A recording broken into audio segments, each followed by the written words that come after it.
Ça fait un peu plus d'1 an qu'on travaille avec cette marque et on a réussi à les faire passer de 160 000 € par mois à 700 000 € par mois. Et d'ici la fin de l'année, on vise grand minimum 1 million d'euros par mois. La bonne nouvelle, c'est que la stratégie qu'on a utilisée pour cette marque peut s'appliquer à la majorité des marques e-commerce. Donc je te détaille ça dans la suite de cette vidéo.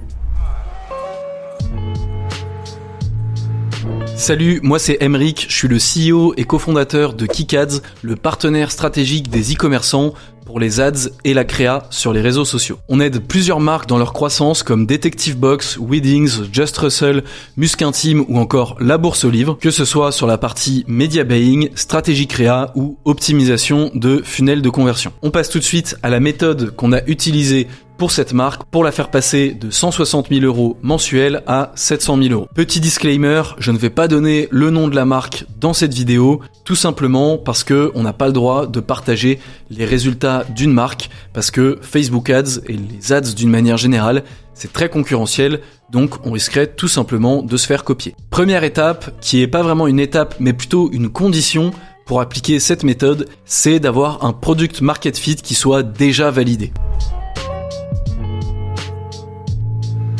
C'est peut-être un petit peu évident, puisque quand on a pris cette marque, elle faisait déjà 160 000 € de chiffre d'affaires par mois, donc plus ou moins 2 millions par an, et ça c'est uniquement sur leur site e-commerce puisqu'ils ont d'autres canaux de vente. Mais du coup, je le reprécise quand même, cette méthode ne fonctionne que s'il y a déjà un attrait pour les produits, s'il y a déjà une traction. S'il n'y a pas de traction, c'est pas possible de l'inventer. En dépensant en publicité, vous allez juste perdre beaucoup plus d'argent. Donc si vous faites moins de 20 ou 30 000 € de CA par mois en e-commerce, il y a des étapes à respecter avant ça qui vont être stratégiques et qui vont être beaucoup plus importantes. Je vais faire une prochaine vidéo sur le sujet, donc dis-moi en commentaire si ça t'intéresse. La première étape de la mise en place de cette stratégie, c'est de faire un audit de l'existant.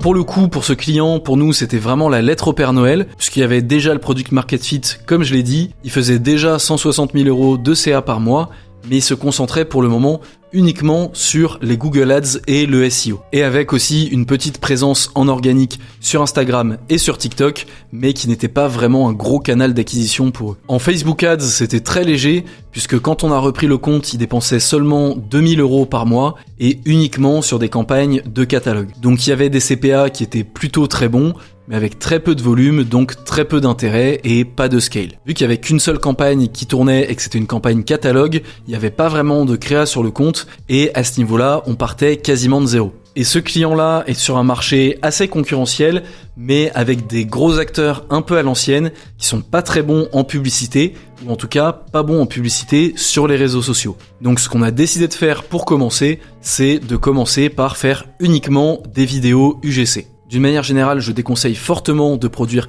uniquement un format de créative, mais dans ce cas-là, c'était pertinent puisque il n'y avait pas encore énormément de dépenses, d'une part, et d'autre part, les UGC, c'était un avantage concurrentiel puisque personne n'en utilisait sur ce marché-là. Donc on s'est dit qu'on allait commencer par là et qu'après plusieurs mois à produire uniquement des UGC, on produirait tout simplement d'autres formats pour aller plus loin. Donc on a commencé uniquement en produisant des UGC, en reprenant le media buying du compte, en augmentant un peu les dépenses et on a finalement atteint un plateau. Je sais plus à combien de dépenses on était, mais on devait être aux alentours certainement des au moins 20 ou 30 000 € par mois. Et du coup, on a décidé d'aller plus loin dans la stratégie, puisque faire des UGC, évidemment, ça ne suffit pas. La deuxième étape, et la plus importante selon moi, ça a été de tester les différents angles marketing. Ce que j'appelle un angle marketing, ça va être l'argument principal qu'on va mettre en avant dans une vidéo. Ici, par exemple, on en avait testé plein, notamment sur le prix, sur la praticité d'utilisation du site et du service, aussi sur le choix puisque le catalogue est très fourni et très varié, sur le storytelling axé sur le problème que résout la marque et enfin sur la comparaison avec les concurrents. On a donc testé tous ces angles-là, Ça a pris plusieurs mois et on en a finalement trouvé un qui a surperformé tous les autres. Mais alors, c'est bien beau tout ça, mais comment est-ce qu'on fait pour tester des angles marketing dans les faits? C'est un petit peu plus compliqué que juste se dire on va faire une vidéo sur le prix, une vidéo sur la comparaison et on va voir laquelle fonctionne le mieux. Donc la méthode, elle consiste dans un premier temps à lister des angles marketing. Selon le nombre que vous voulez en tester, ça peut être 4, 5, 6 par exemple. Je vous déconseille d'en tester trop, surtout si vous n'avez pas un budget extensible, en tout cas dans un premier temps. Une fois que cette liste, elle est faite, pour chaque angle marketing, on va produire un certain nombre de créas. L'objectif, c'est d'en avoir minimum 3 par angle pour pouvoir être sûr que quand un angle marche, c'est vraiment cet angle-là qui fonctionne et c'est pas juste qu'on a produit une très bonne créative. Donc pour tester, il faut évidemment avoir un seul angle marketing par créa, c'est hyper important.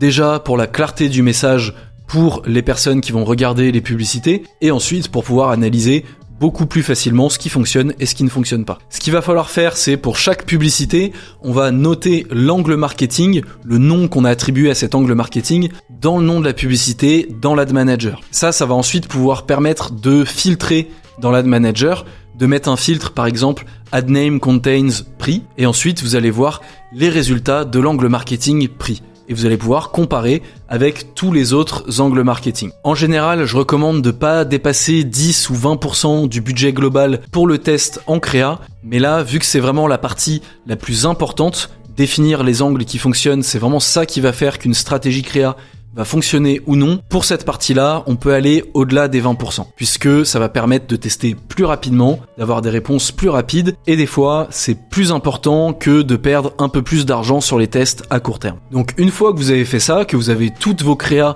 rangées par angle marketing, que vous avez diffusé suffisamment sur chacune des créas, vous pouvez faire ce filtre pour chaque angle marketing, comparer les résultats, et si vous avez bien fait le travail, logiquement, il devrait y avoir 1 ou 2 angles marketing qui se dégagent et qui sont plus performants que les autres. Et on peut ensuite passer à la 3e étape, le test des messages.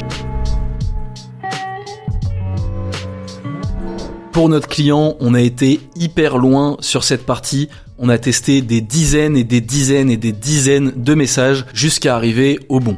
Et on a trouvé 2 ou 3 messages seulement sur les peut-être 40, 50, 60 qu'on a testés. Mais ces 2 ou 3 messages, ils sont archi performants et on peut les réutiliser à toutes les sauces. Donc ça valait largement le coup de tester autant de messages. Pour ça, je vais vous donner une méthode archi précise et archi simple à réaliser. Premièrement, il va falloir produire 3 publicités. Une publicité statique UGC en format note post-it, c'est-à-dire que vous allez prendre un post-it, le coller sur votre produit et écrire un message sur le post-it. Un deuxième format qui va être une statique graphique un petit peu plus classique, donc avec un message en gros et une photo produit. Vous pouvez ajouter quelques autres petits éléments, mais c'est vraiment ça qui va faire la différence. C'est le message et la photo produit. Et enfin, une vidéo UGC assez classique, mais avec un hook POV avec une voix off robotique. L'objectif dans ce hook POV, ça va être de mettre un texte qui va être le même message qu'on va mettre sur la statique UGC post-it et sur la statique graphique. La deuxième étape, du coup, ça va être de changer ces textes et de faire plein de variantes. Donc sur le post-it, on va itérer sur le message, on va en tester 5, 10, 15, 20, 25. Là-dessus, il faut vraiment pas avoir de limite. Et ensuite, on va faire pareil en reprenant exactement les mêmes textes qu'on a mis sur le post-it, mais cette fois-ci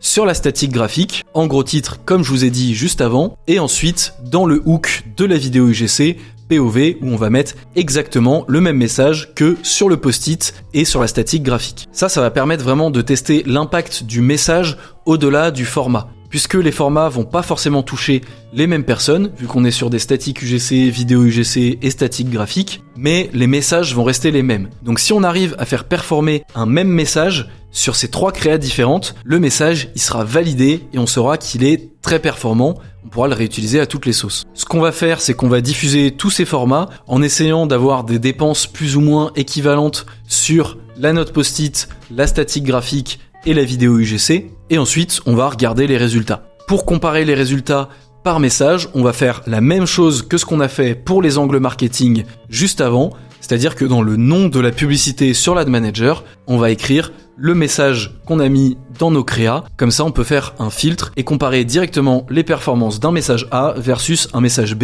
et un message C. Et une fois qu'on voit qu'il y a un message qui a de bien meilleurs résultats que les autres et qui obtient des coûts par acquisition qui sont bons sur les 3 formats, on a notre message gagnant. Et même si vous avez testé 15, 20, 25, 30 messages et que vous en avez trouvé qu'un seul qui est gagnant, c'est toujours rentable puisque ce message-là, vous allez pouvoir l'exploiter à fond derrière et ça va vraiment vous permettre de scaler. La dernière étape par rapport aux messages, c'est vraiment de réutiliser ce ou ces messages gagnants partout. Vraiment absolument partout. Dans les hooks de vos vidéos UGC, dans des vidéos plus brandées, plus traditionnelles, dans des micro-trottoirs par exemple, dans des vidéos avec plusieurs créateurs, dans des fausses FAQ, dans toutes les créas que vous pouvez, vous réutilisez exactement le même wording qui a été gagnant sur ces tests-là. Et vous allez voir que la grande majorité de ces créas vont très bien fonctionner et ça va être un vrai game changer pour votre compte publicitaire parce que vous allez pouvoir augmenter les dépenses assez drastiquement. Forcément, quand on a 5, 6, 7, 8 créas qui fonctionnent bien at scale, ça permet d'augmenter les dépenses et de croître beaucoup plus vite que quand on n'en a qu'une seule. Quatrième et dernière étape de la méthode qu'on a utilisée pour faire passer cette marque de 160 000 à 700 000 euros de CA mensuel, c'est le scale. Une fois qu'on avait testé tous ces messages, qu'on avait les messages gagnants, les angles marketing gagnants, il n'y avait plus qu'à dupliquer sur plein de types de créas différentes. C'est ce qu'on a fait et à pousser les dépenses. Donc c'est le moment où il faut appuyer sur l'accélérateur. Normalement, si vous êtes arrivé jusqu'à l'étape du test des messages, vous devez déjà dépenser au minimum 20 ou 30 000 euros par mois en Facebook Ads. Sinon, c'est certainement que vous avez testé ces messages et que vous avez été trop loin dans les tests, trop profond dans les tests, trop tôt. Avant de dépenser ces montants-là, c'est pas la peine d'aller aussi loin. Juste en testant les angles marketing, ça suffit largement. Mais une fois qu'on est arrivé à cette étape, à ces 20 ou 30 000, voire plus par mois de dépenses en ads, il faut aller plus loin. Il faut tester ces messages comme on a vu précédemment et ensuite pousser les dépenses. Comme ça paraît facile, mais si vous avez déjà fait du media buying sur Facebook ou sur TikTok, vous savez que ça l'est pas forcément et que on peut tout casser en augmentant les dépenses trop rapidement ou pas de la bonne façon. Et pour cette marque, on a utilisé une méthode de scale assez contre-intuitive sur les Facebook Ads. On avait un problème, c'est que les créas fonctionnaient très bien dans nos campagnes de test, mais une fois qu'on essayait de les sortir des campagnes de test et de les mettre dans les campagnes fil rouge, ces créas qui avaient des très bonnes performances, soit elles fonctionnaient plus, soit ce qui était beaucoup plus fréquent, elles dépensaient quasiment pas, puisqu'il y avait toujours une ou deux top créas qui prenaient tout le spend. Là-dessus, la recommandation de Meta et aussi de beaucoup de média buyers, c'est que c'est pas grave, puisque les top créas qui prennent tout le spend fonctionnent de toute façon beaucoup mieux et que celles qui ne dépensent pas n'ont tout simplement pas de potentiel de dépenses ou beaucoup moins que celles qui dépensent beaucoup. Je peux vous le dire aujourd'hui, c'est à 100% des conneries. Donc ce qu'on a fait pour remédier à ce problème, on a cherché pas mal de solutions, mais on en est arrivé à une solution qui finalement est assez simple. C'est qu'en parallèle de notre campagne de test créa en ABO, donc où on choisit un budget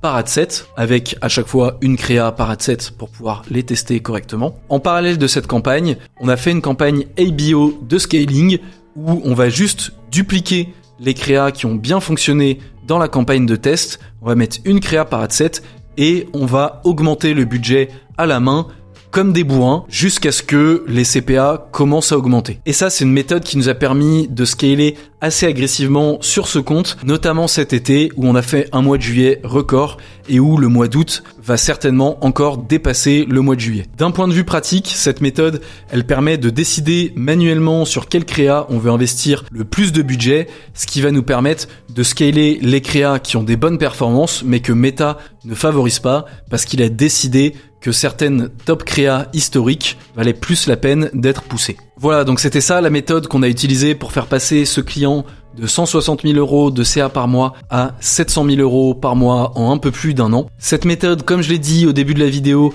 elle est réplicable pour la majorité, voire la quasi-totalité des marques e-commerce qui ont déjà trouvé leur product market fit. J'ajoute une petite précision quand même. Évidemment, il n'y a pas que notre travail en Facebook Ads et en TikTok Ads et en créa qui a été responsable de cette croissance, puisque ce client, il fait aussi beaucoup d'emailing, il fait aussi beaucoup de Google Ads, comme je l'ai dit au début de la vidéo, et il a un site qui a un bon taux de conversion et qui s'améliore de manière constante. Donc évidemment, je me suis concentré sur la partie ads, puisque c'est ce qu'on fait chez KickAds et c'est ce qu'on maîtrise, mais c'est qu'une seule partie de l'équation. Si vous avez un site qui ne convertit pas, par exemple, vous pouvez appliquer cette méthode autant que vous voulez, de la manière la plus consciencieuse que vous voulez, ça ne marchera pas. Ceci étant dit, si vous avez un bon site bien optimisé pour la conversion, que vous avez des flows email bien setupés sur Klaviyo, que vous avez potentiellement une ou deux landing pages qui convertissent bien, cette méthode, elle va énormément vous aider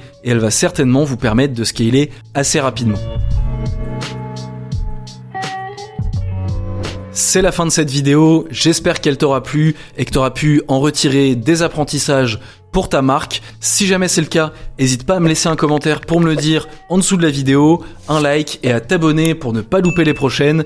J'en prépare plein qui vont aussi beaucoup t'aider à scaler et à faire des meilleures créas. Et si tu voudrais que je fasse une vidéo sur un sujet en particulier qui pourrait t'aider à développer ta marque e-commerce, n'hésite pas à me le dire en commentaire aussi, ça m'aide beaucoup à avoir des idées, à avoir de l'inspiration pour te proposer des bonnes vidéos qui puissent vraiment t'aider. C'est tout pour cette semaine, du coup je te dis à la semaine prochaine pour une nouvelle vidéo. Salut!